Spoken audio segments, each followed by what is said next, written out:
Hoje a gente vai mergulhar numa história, assim, bem agitada, a da presidência da CBF. Mais uma vez, o Edinaldo Rodrigues foi afastado. Uma confusão, né? Pois é, uma verdadeira montanha-russa jurídica e política. A gente se baseou aqui em matérias do G1, da BBC, da CNN Brasil, que ajudam a montar esse quebra-cabeça dos últimos anos. Sim, são muitas peças. E o nosso objetivo aqui é tentar entender essa linha do tempo, sabe? O que está por trás dessas idas e vindas na liderança da CBF. Até agora, maio de 2025. Bom, vamos lá desenrolar essa história. O Edinaldo não surgiu do nada na CBF, né? Ele tem uma trajetória longa. Exatamente. Ele vem lá da Federação Baiana, foi presidente lá por anos, desde 2001, eu acho, e chegou a vice da CBF em 2018. Ah, então já estava na estrutura. Sim, e ele assume como presidente interino em 2021, num momento, olha, bem delicado para a entidade. Nossa, delicado é pouco, né? Foi logo depois daquele caso do Rogério Caboclo, das acusações de assédio, e a gestão anterior, do Marco Polo Del Nero, também saiu queimada com o caso FIFA. A CBF já vinha de crise em crise. Definitivamente.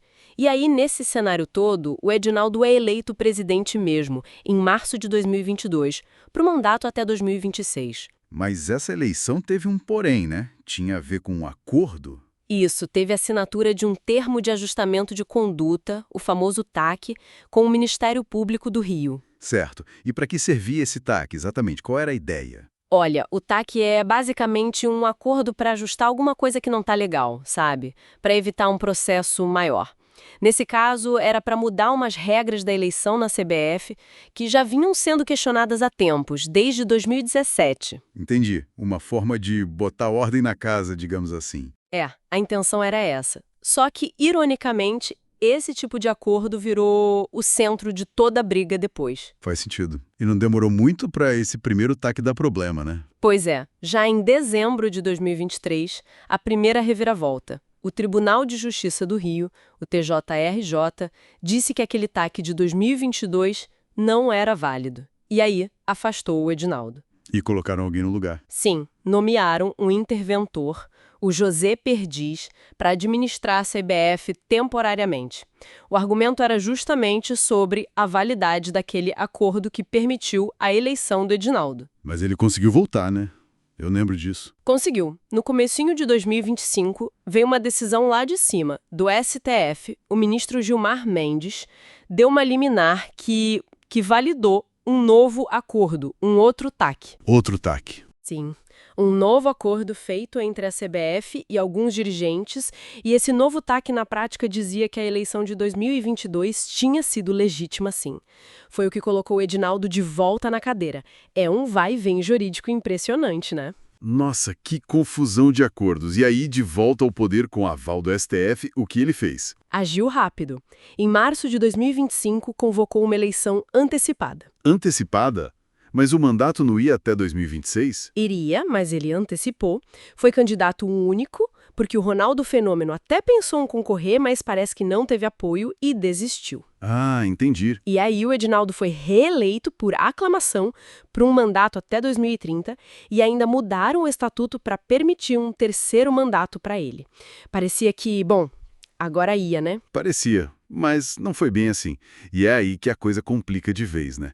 O que aconteceu agora em maio de 2025 para ele cair de novo? Pois é, a nova bomba estourou em abril. Quem pediu o afastamento foi a deputada Daniela do Guaguinho e o Fernando Sarney, que, olha só, é um dos vice-presidentes eleitos com o próprio Edinaldo. Ué, um vice dele? E qual foi o argumento dessa vez? Eles miraram naquele segundo TAC, o de 2025, que o STF tinha validado, sabe?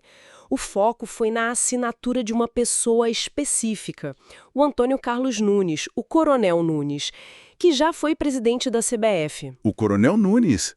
Lembro dele. E o que tinha a assinatura dele? Alegaram que ele não teria mais condições de saúde, condições cognitivas mesmo, para assinar aquele documento. Ele foi diagnosticado com câncer cerebral já em 2018 E o argumento é que entre 2023 e 2025, ele não entenderia a complexidade do que estava assinando. Basicamente, questionaram se a assinatura dele ali era válida de verdade. Nossa, que ponto delicado e que reviravolta por causa de um detalhe assim, né? Exato. Um detalhe que pode invalidar todo o acordo que sustentava o Edinaldo. E o TJ do Rio, agora em 15 de maio, aceitou esse argumento. Aceitou? Então ele tá fora de novo? Tá fora de novo. O TJ considerou que a tese da incapacidade do Nunes era plausível e por isso o TAC perdeu a validade. E nomearam Fernando Sarney, aquele mesmo vice que pediu o afastamento, como novo interventor. Caramba, e agora? Acabou. Que nada. A defesa do Edinaldo já disse que vai recorrer de novo ao STF. Ou seja, a novela continua. É impressionante.